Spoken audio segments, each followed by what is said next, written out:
pukul 17 waktu Indonesia Barat. Soal perjuangan ke pusat, apapun yang diminta oleh pemerintah Aceh, Gelon sebagai wakil Aceh siap memperjuangkan. Saatnya kita dengarkan dan kita saksikan Lintas 17, informasi aktual dari seluruh penjuru Aceh. Kejaksaan Tinggi Aceh menuntut 40 orang bandar narkoba dengan ancaman hukuman mati. Kabupaten Aceh Singkil Provinsi Aceh dengan menyediakan anggaran sebesar 25 miliar rupiah. Inilah Lintas 17 bersama Korwil 17 Banda Aceh.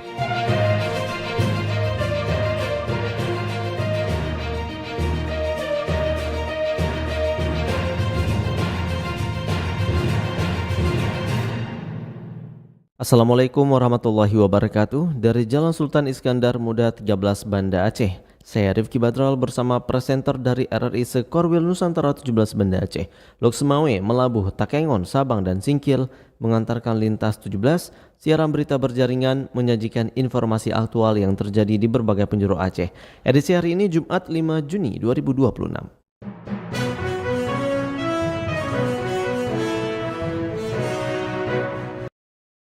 Berita utama yang dapat Anda simak sore ini diantaranya, Pemko Banda Aceh kembali meraih WTP. Informasi lainnya, pendaki hilang di Gunung Selawah belum ditemukan, operasi pencarian berlanjut.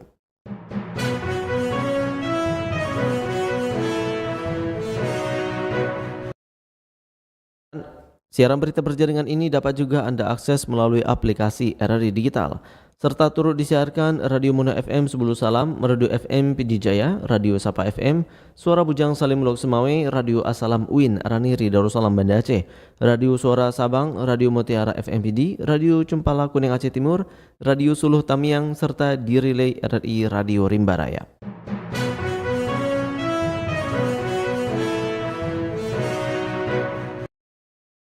Baiklah saudara, berita pertama kami mulai dari Kutaraja, Banda Aceh.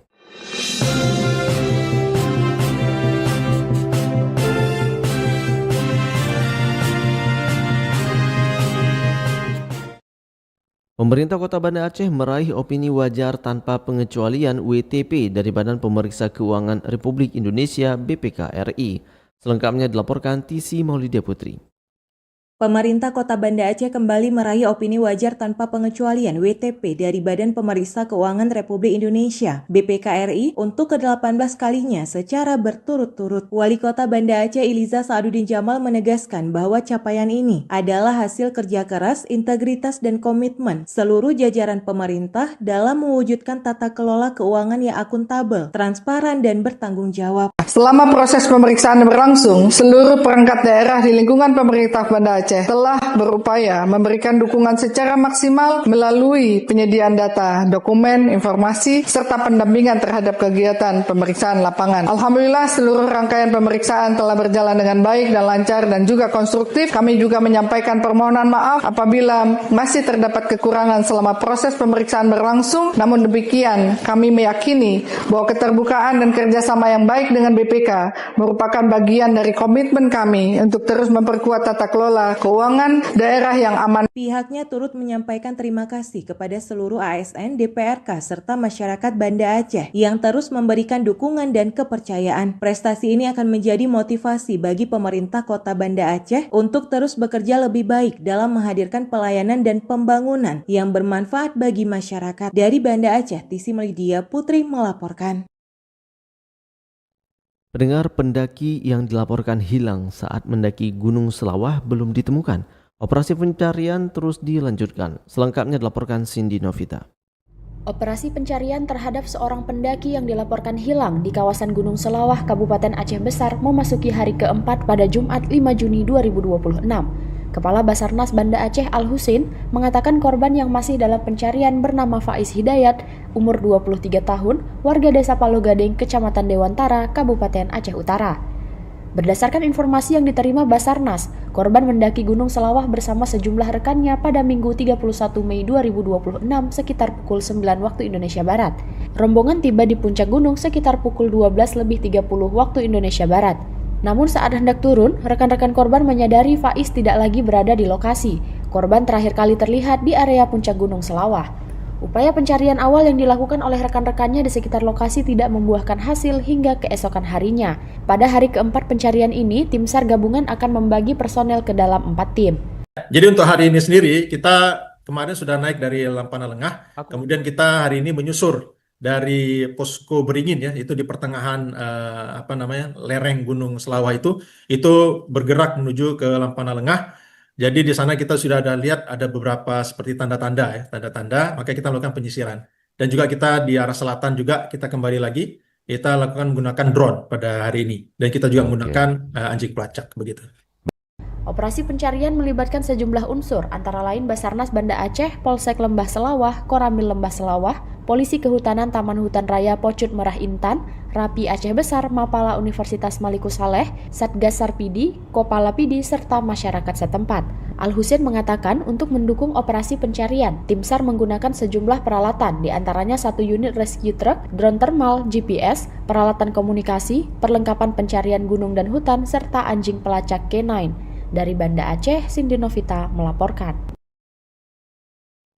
Dari Kutaraja, Banda Aceh, lintas 17 menuju Samudra Pasai, Aceh Utara.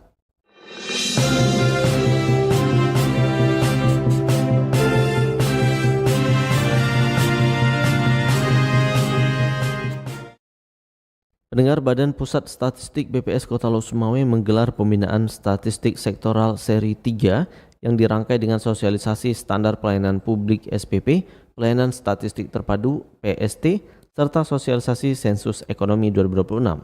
Berikut dilaporkan Aldo Numero.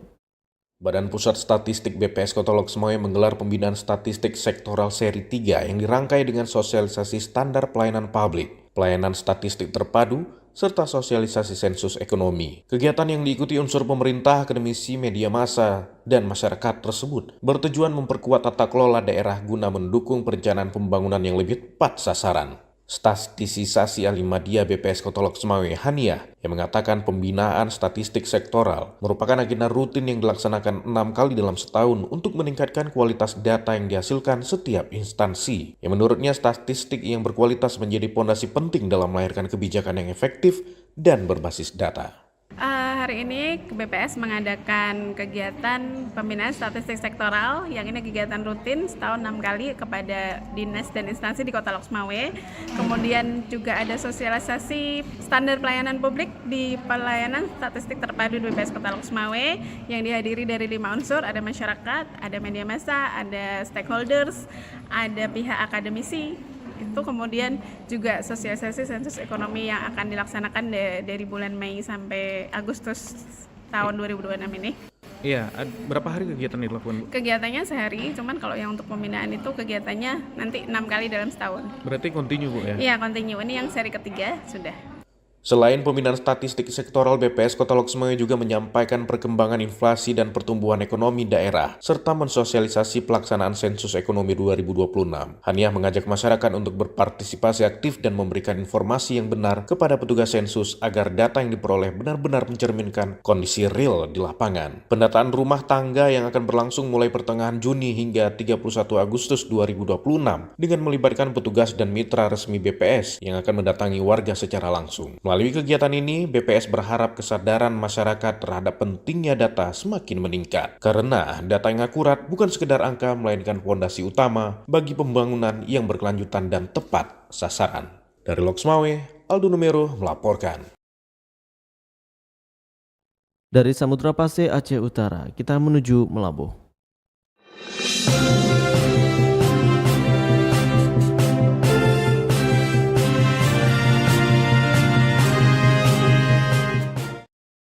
Pendengar, seluruh jenjang siswa tingkatan madrasah di lingkungan Kementerian Agama Aceh Barat laksanakan ujian semester dengan ujian kemampuan akademik maupun ekstrakurikuler.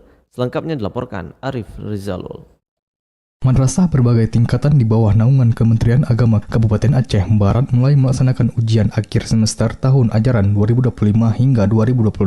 Kepala Bidang Pendidikan Madrasah Kementerian Agama Kabupaten Aceh Barat Suhadi mengatakan ribuan siswa dari tingkat Madrasah Ibtidayah, Madrasah Tasanawiyah MTS hingga Madrasah Aliyah MA mengikuti pelaksanaan ujian semester tersebut. Untuk tingkat Madrasah Ibtidayah dengan jumlah siswa yang mengikuti ujian semester sebanyak 5.100 2.147 orang siswa, tingkat Tsanawiyah sebanyak 2.782 orang siswa, dan tingkat aliyah sebanyak 2.491 siswa. Pelaksanaan ujian semester berlangsung serentak di seluruh madrasah dalam wilayah Kabupaten Aceh Barat dengan tetap mengikuti aturan dan jadwal yang telah ditetapkan pihak Kementerian Agama itu. Mudah-mudahan evaluasi yang dilaksanakan tahun ajaran 2025-2026 ini dapat terselesaikan dengan baik dan dapat dievaluasi progres dari kemampuan anak-anak yang telah melaksanakan pembelajaran selama tahun pelajaran 2025-2026 ini. Mudah-mudahan mereka mengalami perubahan yang terbaik dalam pendidikan mereka. Untuk pembagian rapor siswa akan direncanakan pada tanggal 20 Juni 2026. Suhadi juga menambahkan pihak madrasah akan memberikan kesempatan ujian susulan bagi siswa yang berhalangan hadir dengan berbagai kendala karena sakit maupun alasan tertentu lainnya, sehingga seluruh siswa tetap dapat mengikuti ujian semester. Ia berharap pelaksanaan ujian semester di seluruh madrasah berjalan lancar dan mampu menjadi evaluasi capaian pembelajaran siswa selama satu semester terakhir. Reporter RRI Arif Rizalul melaporkan. Dari Melabuh, lintas 17 bergerak menuju dataran tinggi Tanah Gayo.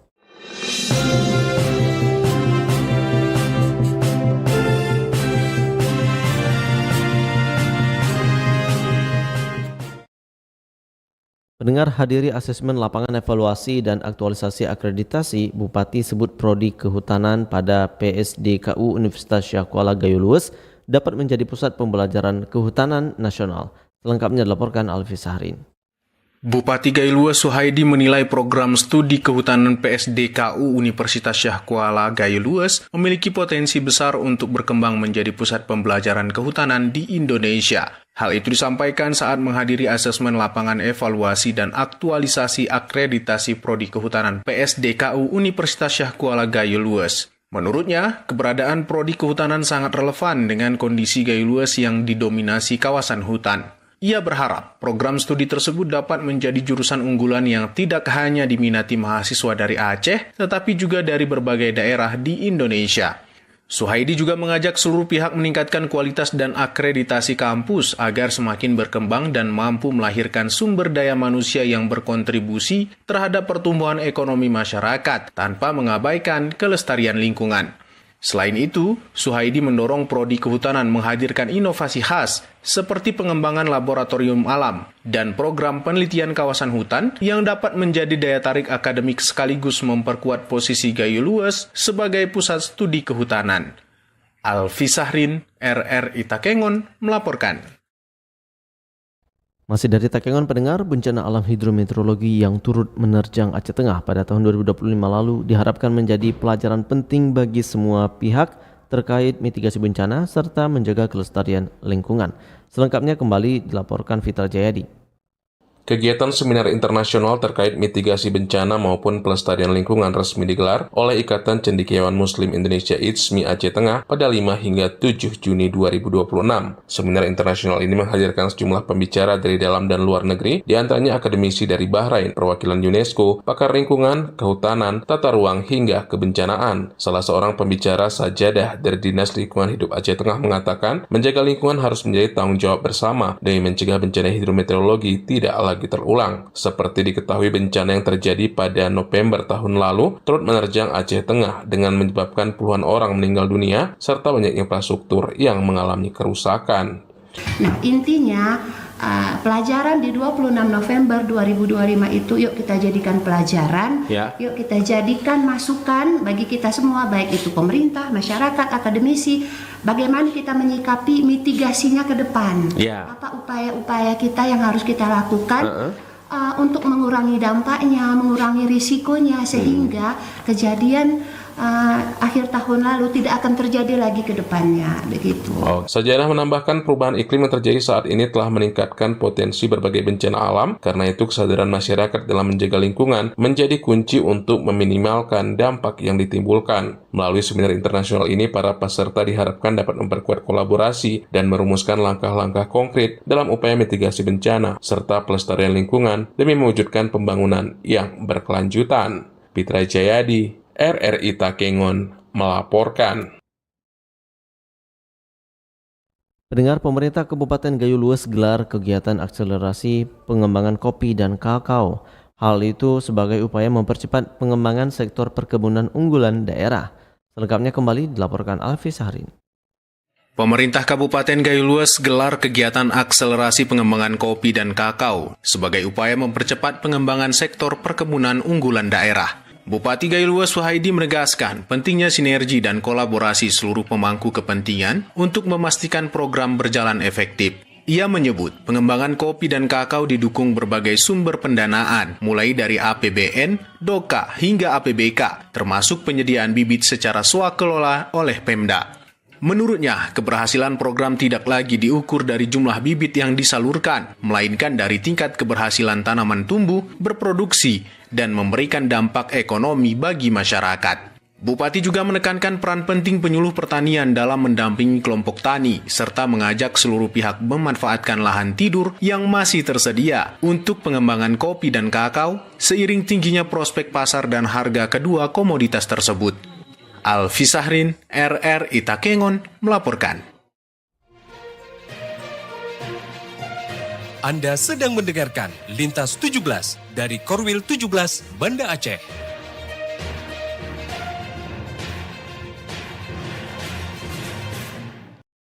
Anda telah menyimak berita-berita dari Kutaraja, Banda Aceh, Loksmawe, Melabuh, dan Takengon. Kini kami ajak Anda menuju 0 km Indonesia, Pulau Weh.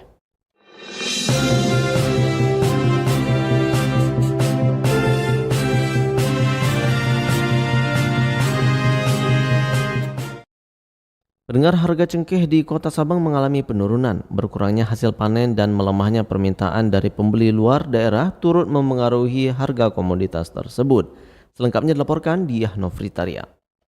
Harga cengkeh di Kota Sabang mengalami penurunan. Berkurangnya hasil panen dan melemahnya permintaan dari pembeli luar daerah turut mempengaruhi harga komoditas tersebut. Pengepul cengkeh di Sabang Zulfikar mengatakan harga cengkeh kering saat ini berada pada kisaran Rp105.000 hingga Rp106.000 per kilogram. Angka tersebut lebih rendah dibandingkan tahun lalu yang sempat mencapai Rp121.000 per kilogram. Penjualan cengkeh kering dari Sabang juga mengalami penurunan cukup signifikan. Tahun 2025 jumlah pengiriman ke Sumatera Utara mencapai sekitar 9 ton, sedangkan tahun ini hanya berkisar 2 hingga 3 ton.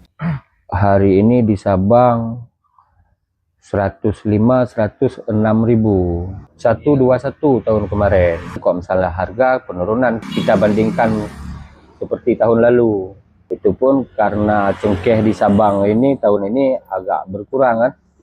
Nah, makanya kalau ekspektor tuh kurang masuk. Bulan 6 inilah nih, bulan 6 sampai akhir bulan 6 ini udah puncak panen.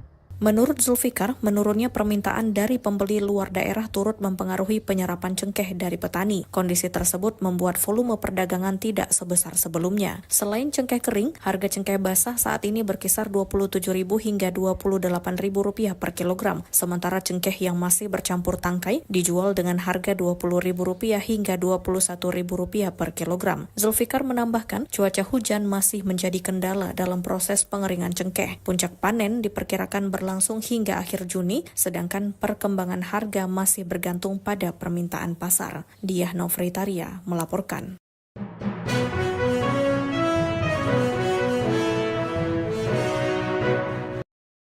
Dengan berakhirnya laporan tadi, pendengar, berakhir sudah Lintas 17 sore ini.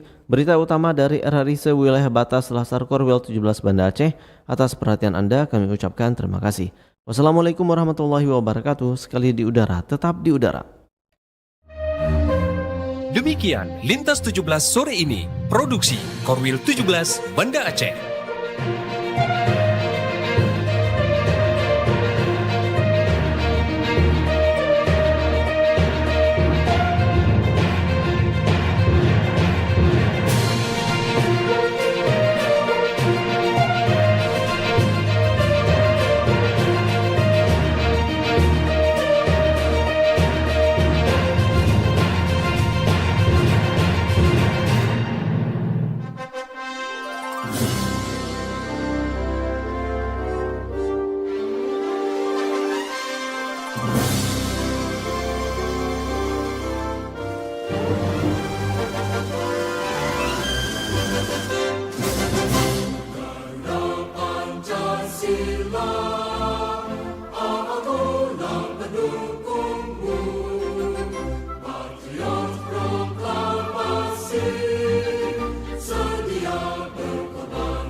Oh